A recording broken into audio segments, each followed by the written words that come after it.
Ah yes, Golden Week. The one time in the middle of the year where people in Japan finally get to take a break off work for an extended period of time. Typically, it's a few days long, so you get a very nice few day long holiday. You get to take the load off, go through all of the backlog of games and shows you want to watch and play, enjoy your time, relax, actually sleep and not be sleep deprived for once in your life.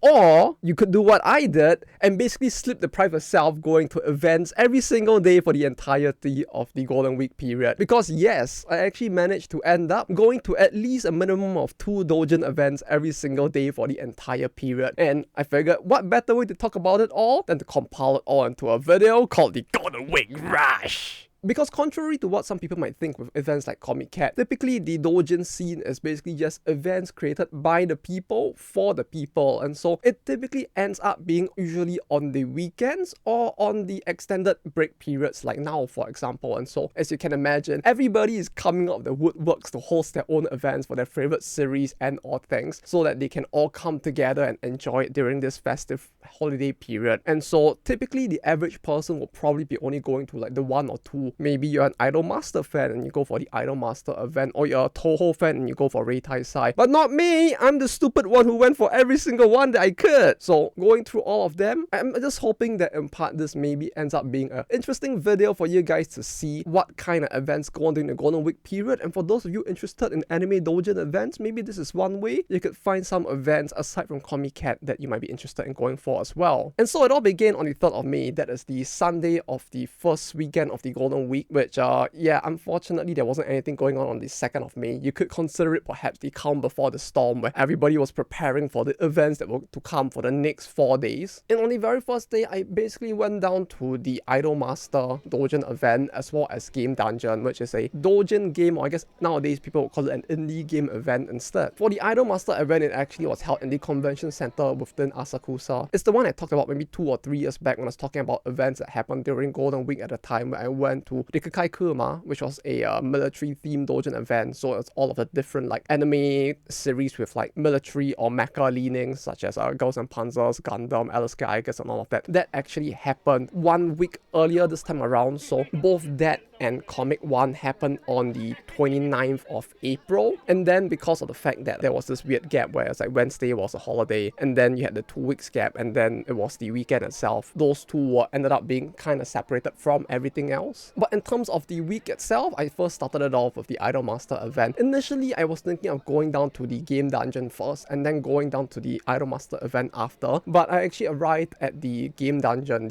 in the event and realized that the queue was so long that by the time I get into the event, I could probably explore the entirety of the Idolmaster event. So I went all the way down to the venue, realized how bad it was, and I actually went all the way down to Asakusa right after to get to the Asakusa event instead. Overall, the Idolmaster event, I found it to be quite fun. As I mentioned, it took place in the building that I talked about prior, which is a convention center called the Tokyo Metropolitan Industrial Trade Center, Hamamatsucho building. And the event actually was a lot bigger than I thought it would be. Initially, when I first saw the ads for the event itself, I was already a little bit surprised because it actually occupied both floors of the building. For reference, the event that I talked about the last time, the Kuma, was actually an entire mixed event of a whole bunch of different series, and it took up the same 2 floors as well. Although I guess you could make the argument that with how big of a franchise that Idolmaster is nowadays, it's basically like 4 to 5 different series in one, so what do I know? But either way, overall, it's an event that I enjoyed quite a fair bit, as someone who was really into the original Idolmaster games, got back in around shiny colors, and then even further on with Gaku and Idolmaster, as someone who really enjoys the more simulation style games.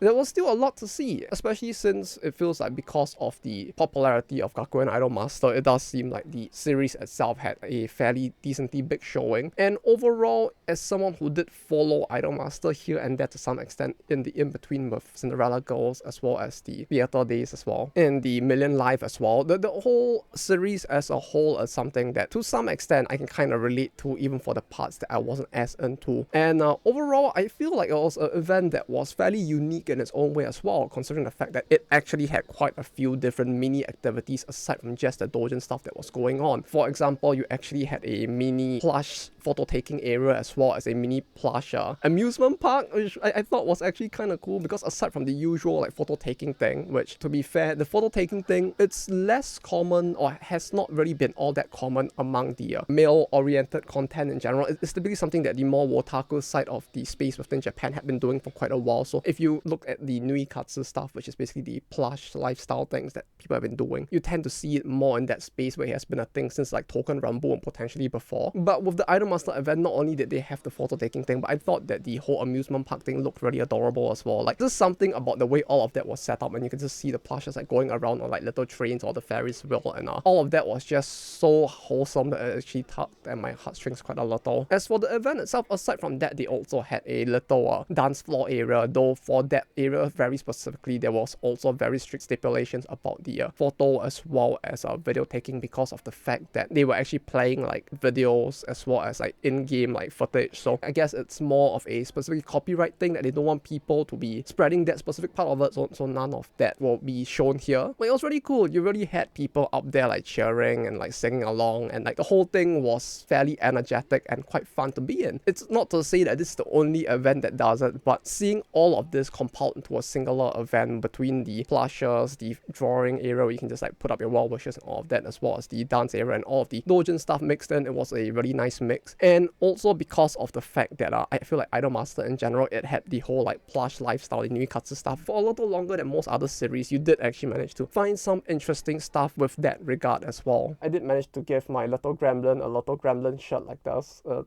has her own face on it, which you might say might seem a little bit too narcissistic, but in a way, I mean, she's not exactly that kind of person, don't get it twisted, okay? My waifu ain't like that, but she does sometimes have just a little bit of an ego. But that said, you had a very interesting variety of stuff going on in the event, and it was one that I could find myself, truth be told, like just even with the plush photo taking as well as the little amusement park corner, I could find myself spending an hour plus 2 hours on end just like watching all of that and just browsing through all of the content there as well. So overall for me, it was an event that I actually enjoyed quite a fair bit. And aside from the clothing for the plush, I did manage to get my hands on some of the goods from some of the Gakuma circles that I do enjoy and follow quite a fair bit as well. So I am actually quite happy about the stuff I managed to find at the event, as quite a few of the fairly big circles, or at least the fairly big Twitter accounts that I follow that usually draw stuff for it, were all there as well. If there's one thing that I would have to say was a little unfortunate, it was probably just the fact that there wasn't as much stuff for the OG cast as well. But to be fair, considering the fact that I'm like in my 30s now, this probably means that this series or the original cast is really old, and I too am halfway towards my grave. So I guess it's understandable why there wouldn't be as much content for them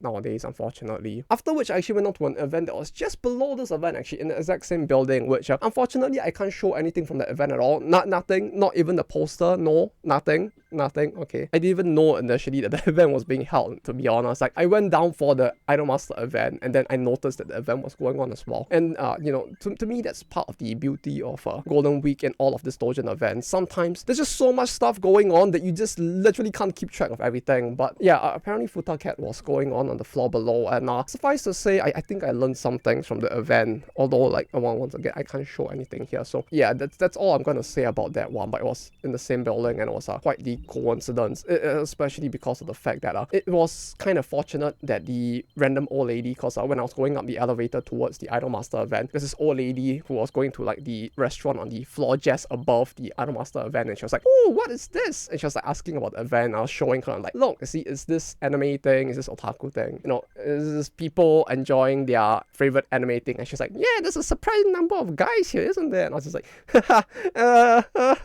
yeah, it's like an idol thing, yeah.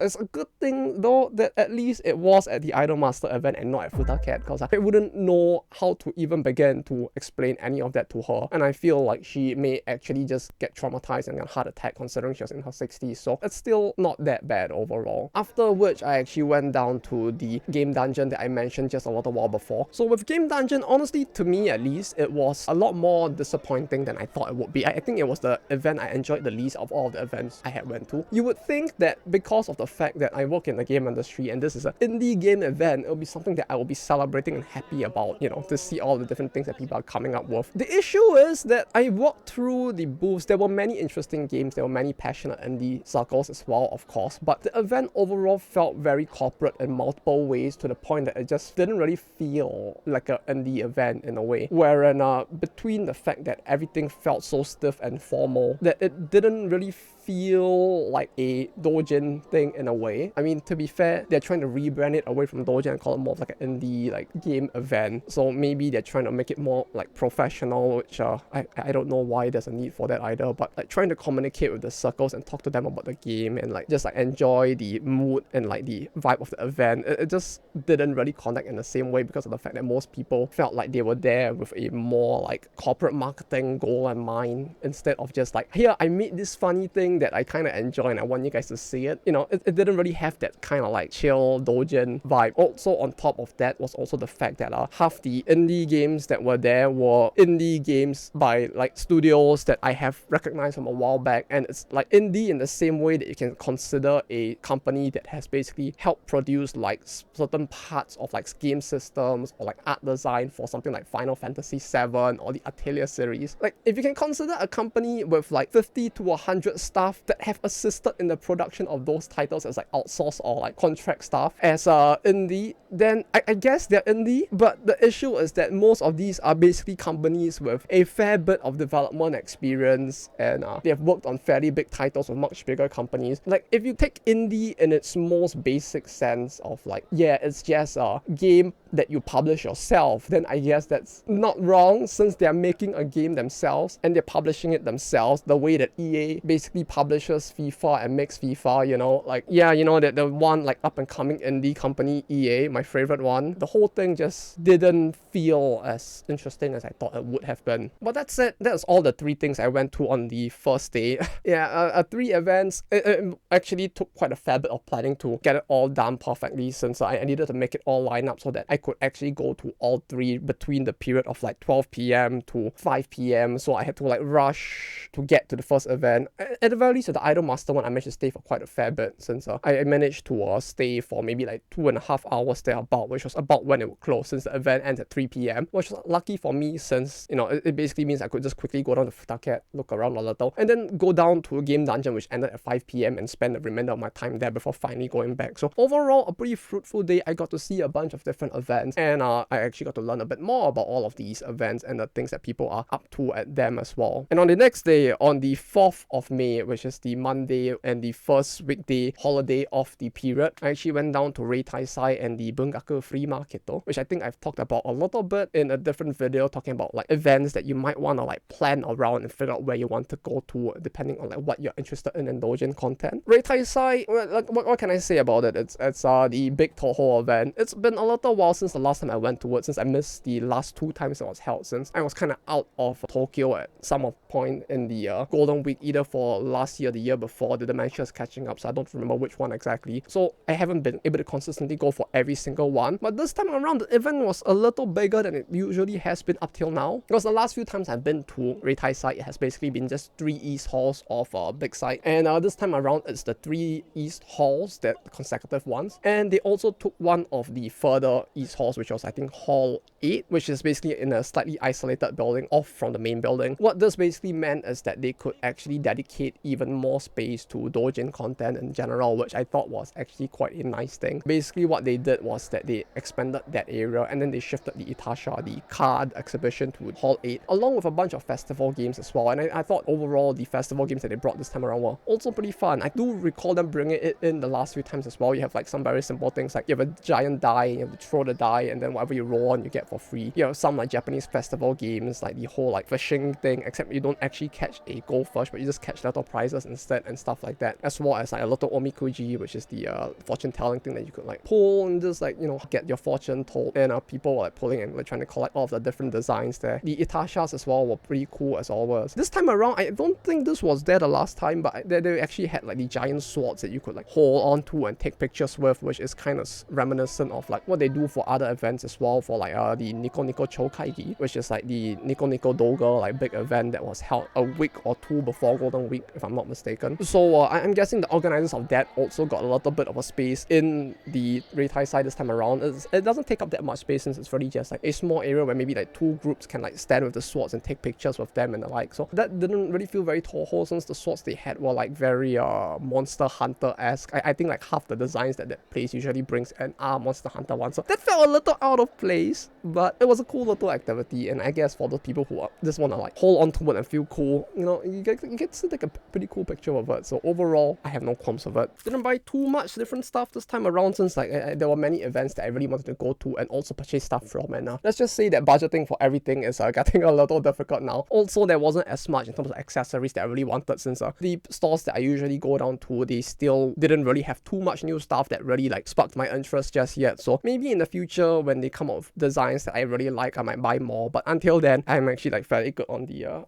accessories I have, since I think I have like maybe like 7 to 8 necklaces and like 2 to 3 rings at this point, so like everything is kind of enough for my daily like life accessorizing at this point. But I did manage to get a really adorable like Flan and Remy book. Yeah, it's really adorable. I didn't initially realize it was them. I saw the name of the circle. I'm like, this looks like a very familiar name, and for some reason the art is really speaking to me. Let me just buy it, and I got it, and then I went back and then I saw the name and I was like, Naruhodo ne? Yeah, it just hit off from there. Also, in celebration of the fact that Toho was getting a White Schwartz set, they actually gave out a White Schwartz card with the entry itself. So this is basically something you would get separate from everything else. You don't have to pay extra for this. So I guess most people just collect White Schwartz cards and don't actually play the game. So, I mean, the card itself is basically titled after Reitaisai. So it actually does say here, this is the 23rd Spring Reitaisai down here. And yeah, the card is a vanilla 0 cost 3000 power, which is not gonna matter to anyone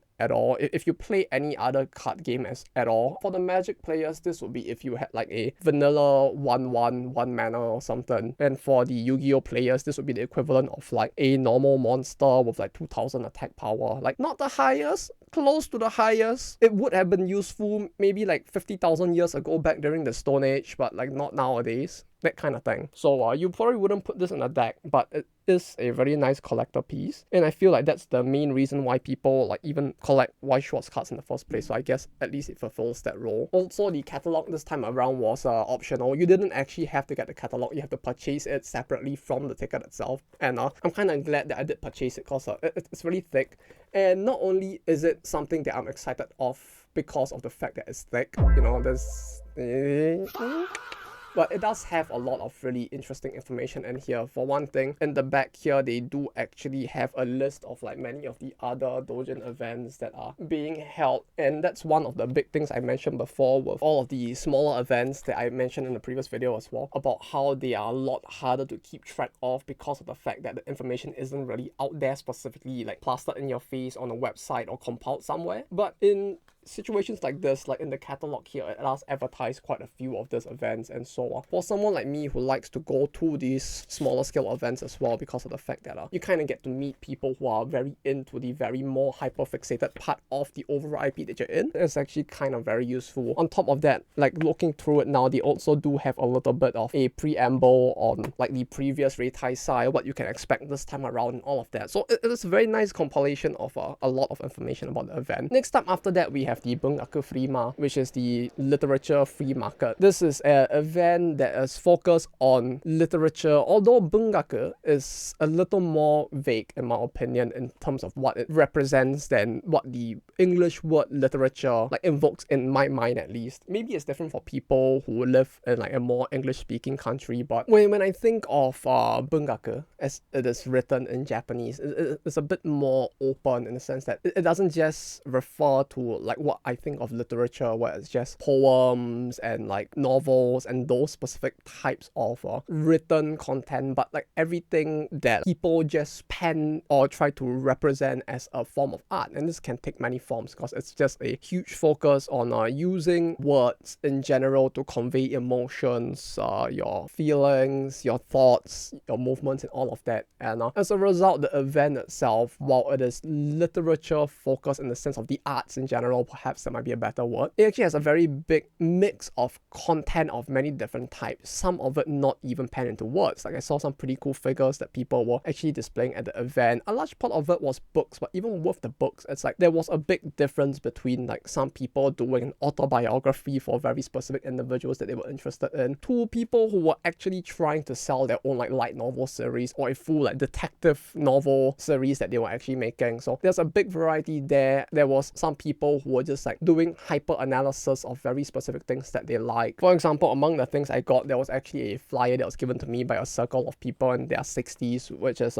just them advertising their band. Like they just do like rock music, like just very vaguely just says rock here, and then it has a link to their SoundCloud and like some of the live performance locations. So people just going to show off music as well. I found this book, which is someone basically doing a breakdown analysis of all of the different real life locations that he managed to find for the Serial Experiments Lane anime. So like all the different spots in the show where they basically based it off of a real life location. For example, he went around looking for every single one he could find, and he just compiled it all into that book. And I found this book which is on actually setting up a booth at events, which I thought was really cool. So it was basically someone who has been like tabling at events for a really long time, talking about all the different ways you can go about considering like how you want to set up the table to basically put focus on very specific things. So overall, it's something that is hopefully gonna be useful for me in like the distant future if I ever like retire and become like a smart drawer or something. I don't think I have the skill to do that, but who knows, maybe one day. But yeah, overall it was a pretty interesting event. There was some stuff I really wanted to get that unfortunately I couldn't. Like there were people actually making an autobiography for Nyara, the creator of Nidigo as well. I mean the writer for it. And I thought that was really interesting because a group of people basically came together, like tried to gather all the information they could about interviews he has done, all his ramblings on the internet where he has talked about his life, and tried to form a cohesive like autobiography for the guy. Some might call this stalking, especially since they're doing it without like actual, I don't know if they actually got his approval for it, so that's a thing, but it certainly is interesting, like the difference in the stuff that people actually create at the event as well. Unfortunately, I don't have a lot of video recordings of the event because I realized that the file I had actually corrupted, so all I have is the long panning shot from the distance, which basically multiple people were also taking, so it's a little bit more boring, but unfortunately this is all I have. Although I feel like in a way it's a pretty interesting way to show how big and lively the event is, because this is just one of the 2 floors of the event and both of them look like this, because there's a total of 4,000 circles with like a whole lot of people of all age groups actually at the event, since it being just the arts generally means that it draws a more widespread and general audience of people as well. And in a way it actually harkens back to what Doujin culture, as it is known in Japan, initially was, where it was just like people in all these art spaces just coming together to create things that they find interesting and distribute it among their literary circles instead, and how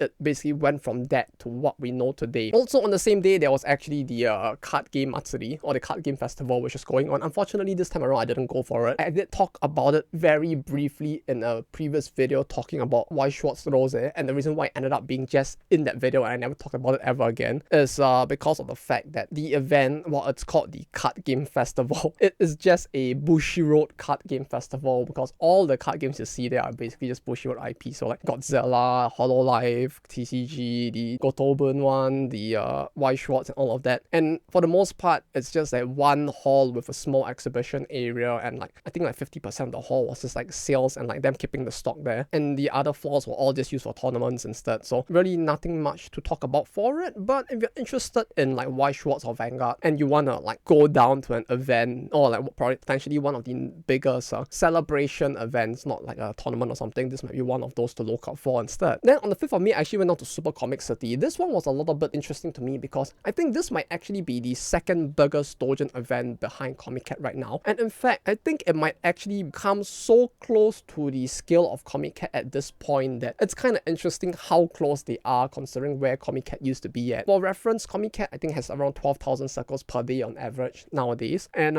this event specifically has 10,000 per day of open space. So I don't know, and they didn't log the exact number of circles turning up, but they basically have enough slots for 10,000 per day. And when I went down to the event, it looked like it was fairly packed. So I was suffice to say that even if not the full 10,000, it did get fairly close to occupying its almost like full occupancy. And overall, I thought it was quite interesting how close this event is in scale to Comic-Cat now, especially since compared to pre-pandemic, Comic-Cat has basically scaled down by 1 day, and the number of circles per day and the number of visitors per day has been cut down quite massively because of the fact that they're actually doing paid tickets now. So yeah, while people talk about Comic-Cat being the biggest event, and it still is, without a doubt. It's kind of interesting how it has been scaled down to the point that there are actually other events that kind of get close nowadays. But yeah, Super Comic City is, I would say, the inverse of Comiket in terms of taste, because while Comiket now, there is still BL, there is still like wotaku content, like just like token rambu stuff for the ladies who are into like all their different anime series as well. There is a very big focus on male-oriented content, or like content that was designed initially to target guys. So, you know, there's a lot of like your Toho. Actually, man, I guess Toho is a bit more mixed compared to other series, but like you know, you have stuff like your Nikkeis, your gacha games, like most of the very wifui ones, your Haruhis. While Comiket is that, Super Comic City is kind of the inverse, where it's largely female targeted content, and then you have a small amount of male targeted content there. So the initial reason why I went down was because I saw that there was a Blue Archive section at the event, and I was like, why is there a Blue Archive section at the event? I want to figure out what this is about. And so I went down, and there were like 10 circles in an entire like 2 giant halls of that specific area, full of BL and like token rambu. So yeah, for the most part, it really is a case of like, it is a event with a lot more content targeting the female, or you know, the people who like men in general. As a result, there was actually a lot of interesting things I did manage to learn about the event, not in terms of like the male anatomy. I think I can see enough of that looking in the mirror, contrary to what the long hair might have you believe sometimes, and not in terms of what the most popular like BL pairings are. I think that is something that like will be really difficult to pick up on the spot. But it was interesting because of the fact that I think this might have been the biggest showing of Genshin Impact that I've seen in any event so far. So like the MiHoYo titles, for those of you who follow a lot of the Comiket stuff, you may have realized that while they have been tracking like Blue Archive has how it's been topping the top of like the most number of circles at Comiket for, Genshin, in spite of its popularity around the world, has never really been tracked. And not only that, but none of the MiHoYo titles have been, and MiHoYo's titles as a whole have not been tracked either, which I always thought to be quite interesting. And I feel like there's a whole video that could be made about why those don't appeal to perhaps the more like Niji Sosaku, the derivative work creators within Japan in the same way. Also, I thought, but when I went to this event, there was about maybe a third of a hall dedicated purely to Genshin, and 90% or maybe like 80% to 90% of the content was BL. So I guess it does, and it did indeed actually have its audience in Japan after all, just not the same type of audience in a general sense as the rest of the world perhaps, which made it really funny because I went down and I was like walking through the MiHoYo content area, like Genshin, Zenless, and Star Rail, and you'd see a bunch of very confused men walking through the area like, I came here because, you know, it said that there's Genshin here and Comiket doesn't give me enough. Why is it all just man kissing? And you know, they just had that like really confused look on their face. And I also feel like I learned a lot about the Nui Katsu stuff as well, in terms of like, you know, the plushes and the plush costumes and all, like you know, like this invisible fox in my hand right now, you know, she has a little poncho now to keep her dry, so this kind of nice. Unfortunately, the tail doesn't really work out as well, since this is a lot thicker.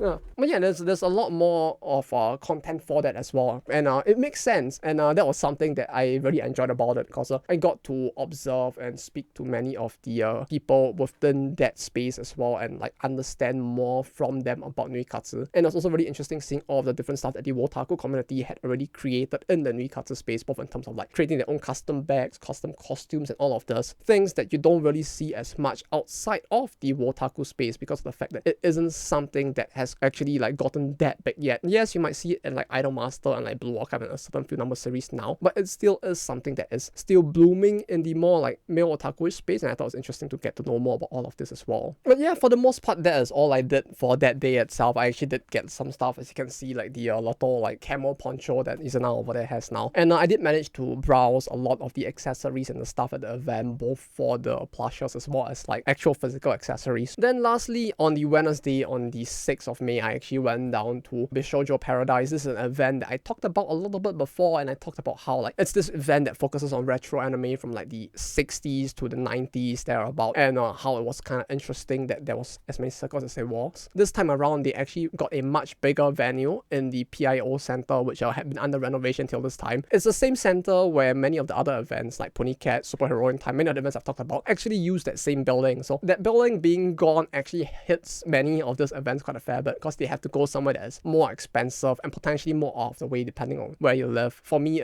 like the other event venues have usually been closer, so going back to this PIO center has been a little rough since it takes me about an hour plus, but overall it's kind of cool to go back to the center and see how much has been refurbished. The mossy green floor has been replaced by a shiny, like polished, like white floor, so now it's very bright inside. It actually hurts my eyes a lot as an old man, so that's a thing. I feel like I'm complaining too much, like a better old man, like screaming at clouds, going like, "You dang kids with your stupid shiny floors!" Like, no, okay, focus. You don't have to mention, not yet at any rate. Anyway, what were we doing again? So overall, the event itself was actually pretty interesting because of the fact that they had gotten a lot more space, because they did use the space to some extent to actually add in more circles, but on top of that, they actually did use it to host other events and talk shows during the event as well, which is another thing that harkens back to the olden days of anime and like just doujin events in general, where like when you talk about the initial first few runs of like Comic Cat, how it used to be this thing where they would do like show screenings, it would be like art displays of specific artists and stuff like that. This kind of harkens back to that era in a sense, because you do have the doujin area where people are like creating their own content. Some people are bringing like old retro posters, like literally the posters for some of the animes from like the 70s to 80s. Like I think there was one for like the Majoko like PlayStation game as well from like the early 2000s, and all of that is just like laid out and like displayed at the area itself. Yeah, it was really cool. Like all of that, you could actually photograph all of it as well. For a manga series that they were celebrating getting a revival, I think it was Adesa, they actually had like the cutouts of the manga and like some fan art as well as like official art that had been put up and framed up there and displayed, and like all of that was all really cool as well. There were a lot more focus on also putting in displays and like things celebrating what the event was supposed to be. So a bit of a shift from like some of the modern events where it's a lot of interactivity. You're doing something with like your plush, or you're like selling something at the event, you're browsing something at the event. This kind of has a little bit of that still, but on top of that, it also like tries to go back to the roots of like doujin events in a way where you're basically like setting up all these areas to display and celebrate everything that the series has been till now, or all the different IPs that you're interested in have been till now. And they actually also had quite a few interesting guests at the event as well. Like I mentioned before, some of the artists, the character designers from like big animes from back in the day do actually booth at the event. So you can actually, if you're interested in that era of anime, find some fairly famous artists just there.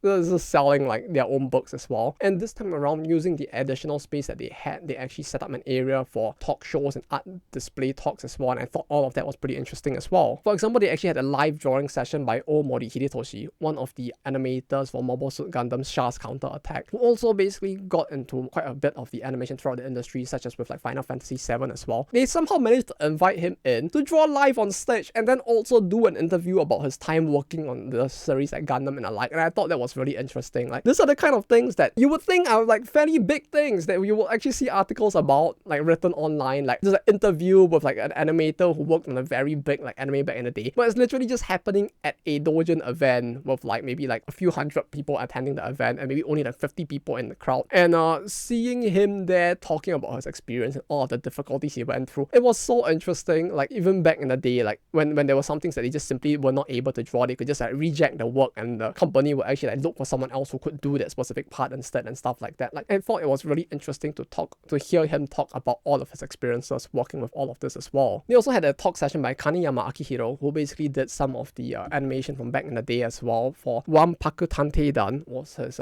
first ever like Sakuga direction position, and he has been working in the industry for quite a long while till the 90s, and then somewhere around the late 90s he kind of like fell very ill, and then he basically retired and just like been wandering around doujin events instead, like just making doujin works instead. He actually worked in Sunrise for quite a fair bit and worked a lot on some of the older mecha series like pre-Gundam and like during that period as well. So things that I'm not as familiar with, but he worked on things such as Chodenji Machine, Boltesu 5, which is I think the Philippines' favorite show as well. So suffice to say, he has worked on some fairly big anime back in the day, some of which are iconic even outside of Japan. It's just that it's from a very different era from even the stuff I'm familiar with, but it was certainly interesting seeing like a legend of that era just like at this kind of events, just like chilling and like doing a talk show as well. And I feel like the stuff like this really does harken back to like the early days of doujin events, where it's supposed to be like people within the circles, like people who are interested in the industry, people who are within it, just all coming together in this way and just like enjoying their time together and like talking about the things they love about it. It's something that you don't see as much nowadays, in my opinion. Maybe if you're lucky with something like Blue Archive, because of the fact that the director and the producer likes to come down for events and like browse the Doujin circles themselves, you can kind of get that to some extent, but it's not on the level of these older events where you're really seeing them coming down and like doing talks and like doing interviews and the like in a way that kind of shows off the level of closeness and proximity that exists between like the people who enjoy the works and the people who create them, especially from an era where the boundaries were a lot thinner because of the fact that, you know, the industry wasn't so big and so corporate in that sense. So all of that was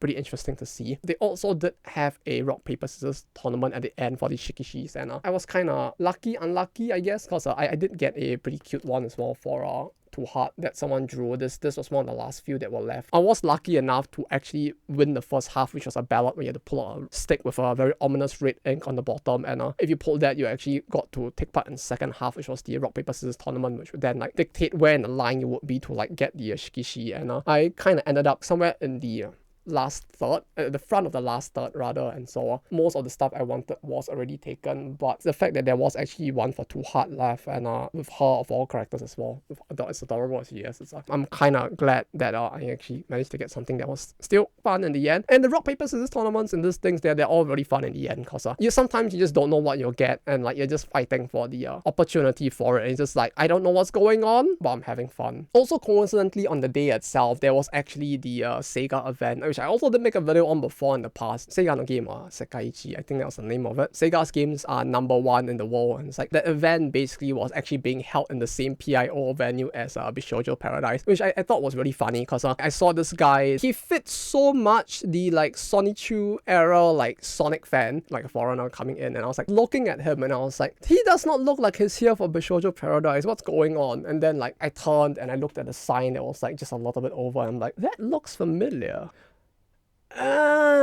It all makes sense now. And I was like, oh, so that's why he's here. And it was just kind of interesting to see. Like this was another one as well where I actually lost track of when the next running of the event will be held, and so I didn't realize it was gonna be held on the same day. So unfortunately, because I stayed all the way till the end for Bishojo Paradise, I didn't manage to go to the Sonic one, because it took up a large part of the day. But it was kind of cool seeing that the event was actually being held in the exact same location as well. And once again, this just like harkens back to what I was saying before, where there's just so many events that it's hard to keep track of every single thing. Like I do the boomer thing, like I have a notepad over here where like I have all of the events like written down on this little notepad. You can't see because it's written in pencil instead, but like I do have like all the events, my work days, everything all written down here so that I can remember it easier even if I drop my phone in the toilet or something. And even then I failed to take notice of this event because I don't think I saw it on the usual websites that I used when keeping track of events as well. So it's really interesting. There's probably a lot more you can find beyond just the events that I've talked about in this video, because there's just so many events happening during this period. In fact, there were just so many that I wanted to go to, but I had to forego because there's just so many that I simply could not go to all of them, especially if I wanted to enjoy my time and actually sink into the mood of some of these events and the vibes and understand them better. So yeah, maybe next year I'll go to a bunch of different ones as well, although there are some that I really would want to go to again. So we'll see when we get to the next year. But that's it. That's all the events I went to during Golden Week. Thank you all for watching this video, and I hope it was an interesting look at some of the events that were held during the period. Once again, aside from these events, there was actually Comic 1 as well as Dikukai Kuma, both of which I think I've done videos on in the past, which were also held just a little bit before Golden Week, but sometimes depending on the year, it happens to fall on Golden Week. So if you include those two events, technically there's even more events that I went through during the period because of the fact that it's technically Golden Week because of when Golden Week actually starts. That should be the first day if I'm not mistaken, but because of the fact that there's the gap, I kind of just left it as its own thing. So overall, quite a few events that went on during this period, and I do hope this was an interesting video for all of you in seeing all of the different events that happened during this period. So if you're interested in this, like going to Doujin events in general, you don't want to go to Comic-Cat, or maybe you've been to Comic-Cat, you had a bad experience and you don't really like that style of event, you could maybe consider some of these events instead because of the fact that they are more specialized in their own thing. Some of them are more chill than others, with like Rikukai Kuma as well. I don't have a video of it here unfortunately, unfortunately now. But if you want, you can look at the previous video. They do just have like little display areas. It's more open in general. It's more breathable. You can spend more time talking to circles and it's like chilling at the event. So overall, I would say these are events that harken back a little more to what the original intent of Doujin events are, as compared to something like Comiket, for example, where it has turned a lot more in a way into a corporate thing, even though the corporations are sometimes not involved in it, since it has become a lot more focused on just buying and selling in general, as compared to enjoying the time with people with similar interests in that sense, especially because of the fact that it's all genre, kind of like with Super Comic City, which makes it a lot harder to sometimes find the people with similar interests to just stop, chill, and talk. But with Super Comic City, because of the way it's designed, you kind of do have a bit more leeway to do all of that as well, so I think that's really cool. But yeah, overall, I hope this style of video was interesting. Usually, I don't like do this style of this, like, I guess we kind of do with like pop-up stores and live. It has been a while since we did one where it's just like go through a whole bunch of different Doujin events at once like this, and I'll talk about each of them just a little bit. Maybe I'll go back and do a more in-depth video on some of these events, kind of like how we went back to do one on the Kakai Kurma about 1 year plus after I did the initial video talking about the event. Overall, if you're interested in some of the mid to smaller scale like Doujin events, I would say that this is actually a pretty good period to get a good sense of all the different types of events that happen within Japan if you're interested in like Doujin culture as a whole. So yeah, I can see it, like if you wanted to pick a holiday period and you didn't want to go for Comiket, no, perhaps, just perhaps, this might be something right up your alley, especially if you're someone who enjoys Reitaisai and like stuff like Toho as well. But that's it. That's all I have for today. Thank you to the very epic people who help to support the channel and every single one of you for watching as always. Once again, as always, thanks to all of you that I'm able to continue to produce more content like these as well, or at least give me the motivation to make even more content as well. So thank you all as always, and I'll see you all in the next one. Take care and bye-bye.